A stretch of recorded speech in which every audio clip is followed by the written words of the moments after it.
యమునా పాఠక్ గారు జూమ్ లో జాయిన్ అవుతున్నారు. అభ్యుదయవాది సైకాలజిస్ట్. నమస్తే యమునా పాఠక్ గారు. యమునా పాఠక్ గారు నమస్తే. నమస్తే అండి. సో వినే ఉంటారు చర్చ. ఇప్పుడు నాన్ వేష్ అంశం కూడా మీకు తెలిసే ఉంటుంది. సో హిందూ ధర్మాన్ని కించపరుస్తూ తను చేసిన వ్యాఖ్యలు, తదనంతర పరిణామాలు చూస్తూనే ఉన్నారు కదా మీరు కూడా. సో ఏం చెప్తారు, మీ అభిప్రాయం ఏంటి? నమస్తే అండి. అలాగే ప్యానెల్లో ఉన్న పెద్దలందరూ కూడా నమస్తే. రాజేశ్వరి గారే కదా? అవునండి, రాజేశ్వరి. ఫస్ట్ అండ్ ఫార్మోస్ట్ ఇటువంటి యూజ్లెస్ ఫెలోస్ ని మనం డెఫినెట్ గా కూడా ఐ థింక్ ప్రాబబ్లీ గత కొన్ని రోజులుగా కూడా ఇదే నడుస్తుంది. వాడు ఒక పనికిరాని వాడు అనేది మనం అందరం కూడా గుర్తించాలి. And more or less one has to basically understand there is a limitation. ప్రతి వాళ్ళు కూడా నాకు వాక్ స్వాతంత్రం ఉంది అని, ఈ వాక్ స్వాతంత్రం అంతా కూడాను కేవలం సనాతన ధర్మం గురించి, లేకపోతే మన దేవీ దేవతల గురించి, లేకపోతే మన దేశాన్ని గురించి కూడా మాట్లాడే వాళ్ళు చాలా మంది ఉన్నారు.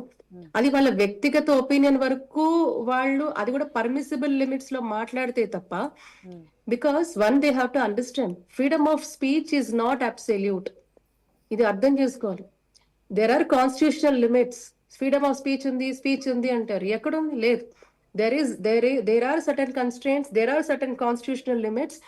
అది ఆ మోతాదు తప్పితే తప్పకుండా కూడా వాళ్ళు శిక్షారులే, వాళ్ళ పరిధిలోకి ఖచ్చితంగా వస్తారు. అండ్ మరీ ముఖ్యంగా అన్య మతాల గురించి అన్య మతాల మీద వేలెత్తి చూపించలేని వాళ్ళు ప్రతి ఒక్కరు కూడా సనాతన హిందూ ధర్మం గురించి మాట్లాడడం అనేది నిజంగా శోచనీయం, బాధాకరం. అలాంటి వాళ్ళకి మనం డెఫినెట్ గా కూడా వాళ్ళకు కూడా ఆ పరిధిలోకి వస్తారు ఎవరు మాట్లాడినా కూడా. ఏమంటానంటే, ఈ రోజు అన్య మతాల్లో అనేక విషయాలు ఉన్నా కూడా ఎవరు కూడా వేలెత్తి చూపించరు, మాట్లాడరు, దాని గురించి చర్చ చేయరు, డిస్కషన్ చేయరు.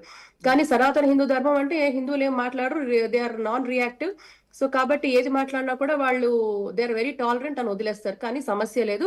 ఎందుకంటే సనాతన హైందవ ధర్మము మనం ఒకసారి మళ్ళీ గుర్తు చేసుకోవాలి. ఒక సైంటిఫిక్ టెంపర్మెంట్ తో ఆలోచిస్తే 5,000 సంవత్సరాలుగా ఈ సివిలైజేషన్ ఉంది అని చెప్పబడుతోంది. అంతకు మించి మన పురాణాలు శాస్త్రాలు చెప్పేవి ఇది లక్షల సంవత్సరాలు. కృతయుగం నుంచి ఇది ఇప్పుడు కలియుగం, కృతయుగం, త్రేతాయుగం, ద్వాపరయుగం, కలియుగం నుంచి మనం ఇప్పుడు కలియుగంలో ఉంటా ఉన్నాం. దానికి అన్నిటికీ కూడా ఒక నిర్దిష్టమైన సమయం ఉందని మన మన మన పురాణాలు చెప్పబడుతా ఉన్నాయి. కాబట్టి బట్ అదొక ఆస్పెక్ట్ అయితే, ఒక సైంటిఫిక్ టెంపర్మెంట్ తో కొంతమంది చెప్పేది ఏంటంటే ఇది కనీసం 5,000 సంవత్సరాల పురాతనమైన ఒక సివిలైజేషన్ మనం ఉంటున్నాం అనే దాని మీద. సో ఈ సివిలైజేషన్స్ ఊరికే ఉండవండి. Let us talk only in scientific temperament. అలా మాట్లాడినా కూడా ఇలాంటి సివిలైజేషన్స్ ఇన్ని సంవత్సరాలు అన్నిటినీ తట్టుకొని ఒక ఒక ధర్మం ఉంది అంటే because of the freedom in which it has. దాంట్లో ఉన్న స్వేచ్ఛ కావచ్చు, దాంట్లో ఆ టాలరెన్స్ కావచ్చు, దాంట్లో ప్రతిసారి కూడా ఇవాల్వ్ అంటే కాలాలు మారినా కూడా కాలానికి అనుకూలంగా కూడా మారి అంటే అనుకూలంగా దాన్ని తీర్చిదిద్దుకునే ఒక పరంపర మనకి ఈ ధర్మంలో ఉంది. It is never rigid. There is a flexibility. నేను చెట్టును పూజిస్తాను, పుట్టను పూజిస్తాను, ప్రకృతిలో అనేక వాటిని పూజిస్తాను, నేను పూజించకపోయినా కూడా నాకు వచ్చే నష్టం లేదు. సో ఇలాగా అథీస్టులు ఉన్నారు, థీయిస్టులు ఉన్నారు. ఇన్ ఆల్ దట్ వే మీరు చేయకపోయినా భగవంతుడు మిమ్మల్ని ఏం తిట్టడు, చేసినా ఇట్స్ ఆల్ అబౌట్ యువర్ నడవడిక, మీ బిహేవియర్, మీ థాట్స్ సక్రమంగా ఉన్నాయా, మీ నిత్య జీవన విధానంలో మీరు అలవర్చుకోవాల్సింది ఏమిటి, మీరు ఎలా ఉండాలి, ఎలా ప్రవర్తించాలి, మీ కుటుంబం కోసం ఎలా ఉండాలి, కుటుంబంలో నీ డ్యూటీస్ ఏమిటి, సమాజ హితం కోసం నువ్వు ఎలా ప్రయత్నించాలి, దేశం కోసం, నీ రాజ్యం కోసం ఎలా నువ్వు పనిచేయాలి. ఇలా అనేక రకాలుగా కూడా రిఫార్మ్స్ వస్తూనే ఉన్నాయి. And there was always a scope for reformation. There is always scope for expansion. There is always scope for broadening your knowledge base. That is the greatest of సనాతన ధర్మ. కాబట్టి నిర్దిష్టంగా కూడా ఇది ఎవరో ఏ పుస్తకాలు నిర్దిష్టంగా కూడా పుస్తకాలు ఒక పెన్ను పేపర్ పెట్టుకొని రాసింది కాదు. కాబట్టి చాలా వరకు కూడా మనం శ్రవణం అంటాం కదా, అలాగా ఒక ఋషి పరంపర నుంచి మనకి అనాదిగా ఆ రోజు నుంచి ఈ రోజు అంటే ఒక అంశం చెప్పండి. అంటే ఇప్పుడు వ్యక్తిగత స్వేచ్ఛ, భావ ప్రకటన స్వేచ్ఛ, మత స్వేచ్ఛ, ఇదంతా రాజ్యాంగ పరంగా కొన్ని పాటించాల్సిన అంశాలు. కానీ మతానికి వచ్చేసరికి అక్కడ ధర్మం వేరేగా ఉంటుంది. బైబిల్ని అతిక్రమించిన శిక్షలు ఉన్నాయి, ఖురాన్ను అతిక్రమించిన శిక్షలు ఉన్నాయి. మరి హిందువులే ఇన్ని రకాల అభిప్రాయాలు ఎందుకు చేస్తున్నారు?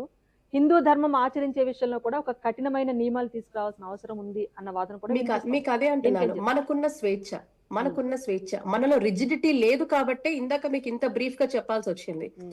ఆ రిజిడిటీ లేదు, ఆ ఫ్రీడమ్ ఉంది, మనకి చాయిస్ ఉంది కాబట్టి దాన్ని మనము సరిగ్గా అర్థం చేసుకు. లోపం ఎవరిలో ఉంది? మనలో ఉంది, మన ధర్మంలో లేదు.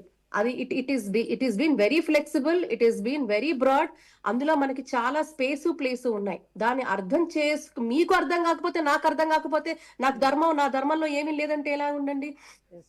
So it is all about, అనాదిగా కూడా ఈ ధర్మంలో మనం క్వాలిటీస్ ని అప్రిషియేట్ చేసుకుంటూ వస్తున్నాం. ప్రతి దగ్గర నీతి కథలు, నీతి వాక్యాలు, ఇవన్నీ ఎందుకు, రైట్ క్వాలిటీస్ ని మీరు చూడండి. రైట్ మనకి అండి. ఇంతకు మళ్ళీ ముందు కథల మాట్లాడతాం రూపంలో మీతో, కావచ్చు, రమణ గారు. అనేక సందర్భాలు, ఇతిహాసాలు తీసుకోండి, మన వేదాలు, ఉపనిషత్తులు, ఈ సారం అంతా కూడా క్వాలిటీస్ నే చెప్పబడుతున్నాయి. మంచి ఏమిటి, చెడు ఏమిటి, ప్రతి నిత్యం కూడా ఈ రెండిట్టుకొని డిఫైన్ చేసుకుంటూ వస్తూ ఉన్నాయి. కాబట్టి ఇక్కడ నిర్దిష్టంగా నేను ఇప్పుడు మనలోనే శైవిజం ఉంది, వైష్ణవిజం ఉంది, స్మార్తులు ఉన్నారు, అలాగే ఆ అమ్మవారిని కొలిచే శాక్తేయులు ఉన్నారు, ఇలా అనేక ట్రైబల్ గిరిజన దాంట్లో వాళ్ళు కొలిచే ఇది ఉన్నారు. సో ఇలా మన కల్ట్ తీసుకుంటే 5 విభిన్నమైన డిఫరెంట్ ఇవి ఉన్నాయి. సో ఎవరికి తగ్గట్టుగా వాళ్ళు ముందుకెళ్ళిపోవడం. అల్టిమేట్ గా ఏంటి, మనం అందరం చెప్పుకుంటూ ఉంటాం, ఇది చాలా ఓల్డ్ సింగ్. ఒక ప్లేస్ కి వెళ్ళాలి, ఒక నిర్దిష్టమైన ఒక ప్లేస్ కి వెళ్ళాలంటే నాకు 4-5 మార్గాలు ఉన్నాయి.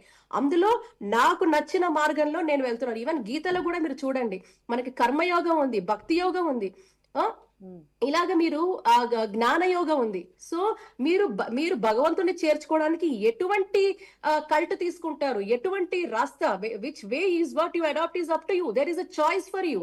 There is we are liberal. Understand that. Just because you and me don't understand what is Sanatana Dharma, we cannot comment, we cannot criticize. మనకున్న పరిమితి మాట్లాడతాను చాలా మళ్ళీ తక్కువ యమున అని గారితో. అనుకోవాలి. మనకి మనం క్వశ్చన్ చేసే సత్యనారాయణ క్వశ్చన్ చేసే అధికారం కూడా మనకే ఉంది. బై ద వే, ఇన్ని Right, క్వశ్చన్స్ మనం అడుగుతాం. మిగతా రైట్ రాజేశ్వరి మళ్ళీ గారు మాట్లాడతాను మీతో. మిగతా మతాలలో లైన్లోనే క్వశ్చన్ ఉండండి. చేసే స్వేచ్ఛ లేదండి. ఇది ఇప్పుడు ఎందుకు ఒక ఎలా ఉంది?